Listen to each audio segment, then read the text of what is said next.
మన దేశ కోహినూర్ వజ్రం బ్రిటన్ రాణి కిరీటంలో ఉన్న సంగతి తెలిసిందే. ఆ వజ్రం తిరిగి భారత్కు రావాలని చాలా మంది కోరుకుంటున్నారు. అయితే దాన్ని తిరిగిస్తారా అంటూ బ్రిటన్ మంత్రి లీసా నాండీకి ఎదురైన ప్రశ్నకు భారత్ బ్రిటన్ మధ్య సంప్రదింపులు జరుగుతున్నాయని అన్నారు. అన్ని సానుకూలంగా జరిగితే అందరికీ ఆమోదయోగ్యమైన నిర్ణయం రావచ్చని ఈ విషయంపై భారత్ సాంస్కృతిక శాఖ మంత్రితో చర్చించినట్టు తెలిపారు. లీసా నాండీ భారత్ పర్యటనలో భాగంగా ఈ ఇంట్రెస్టింగ్ కామెంట్స్ చేశారు. సాంస్కృతిక, సృజనాత్మకత, క్రీడా రంగాల్లో భారత్ భాగస్వామ్యాన్ని కోరుకుంటున్నట్టు లీసా స్పష్టం చేశారు. ఇదిలా ఉంటే భారత్కు చెందిన 108 క్యారెట్ల విలువైన కోహినూర్ వజ్రాన్ని 1849లో మహారాజ్ దులీప్ సింగ్ విక్టోరియా మహారాణికి ఇచ్చారు. దీంతో ఆ వజ్రం అప్పటి నుంచి బ్రిటన్ వాళ్ల అధీనంలోనే ఉంది. దాన్ని రాణి కిరీటంలో అమర్చారు. గతంలో భారత్ దాన్ని తిరిగి పొందేందుకు దౌత్య మార్గాల్లో ప్రయత్నాలు చేసినప్పటికీ అవి ఫలించలేదు. ప్రపంచంలోనే అత్యంత విలువైన వజ్రాల్లో ఒకటి ఈ కోహినూర్ డైమండ్. అసలు ఇది ఎక్కడ పుట్టిందో, బ్రిటన్కు ఎలా చేరిందో చాలా మందికి తెలియదు. అయితే వాటి గురించి తెలిస్తే మాత్రం ఆశ్చర్యపోవాల్సిందే.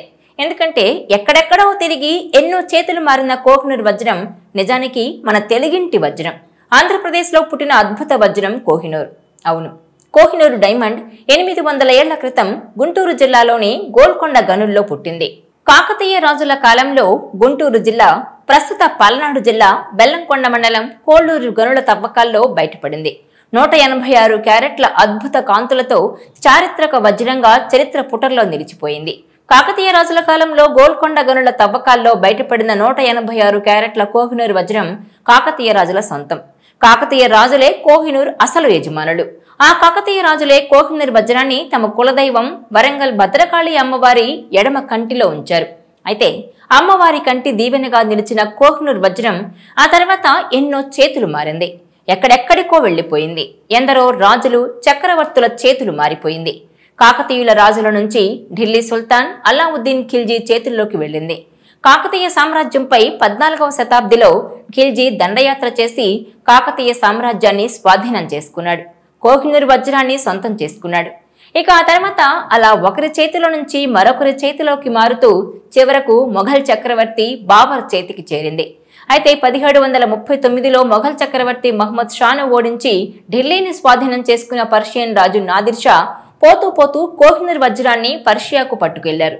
ఆ తర్వాత అక్కడి నుంచి కోహినూర్ వజ్రం మళ్లీ చేతులు మారి పంజాబ్ మహారాజు రంజిత్ సింగ్ ఖజానాకు చేరింది. అయితే 1849లో పంజాబ్ను స్వాధీనం చేసుకున్న British east India company Kohinoor వజ్రాన్ని సొంతం చేసుకుంది. అలా సొంతం చేసుకున్న వజ్రాన్ని ఈస్ట్ ఇండియా కంపెనీ బ్రిటిష్ రాణి క్వీన్ విక్టోరియాకు కానుకగా బహుకరించింది. ఇదిలా ఉంటే కోహినూర్ వజ్రం గురించిన ఆసక్తికర విషయాలు ఇంకా చాలానే ఉన్నాయి. అందులో ఆశ్చర్యం గొల్పే విషయం, కోహినూర్ వజ్రం ధరించిన పురుషులను దురదృష్టం వెంటాడుతుందట. అందుకే బ్రిటిష్ రాజకుటుంబంలోని మహిళలు మాత్రమే కోహినూర్ వజ్రం ధరించారట. అలాగే కోహినూర్ వజ్రమే పురాణాల్లోని సెమంతక్ మణి అని కూడా నమ్మేవారు ఉన్నారు.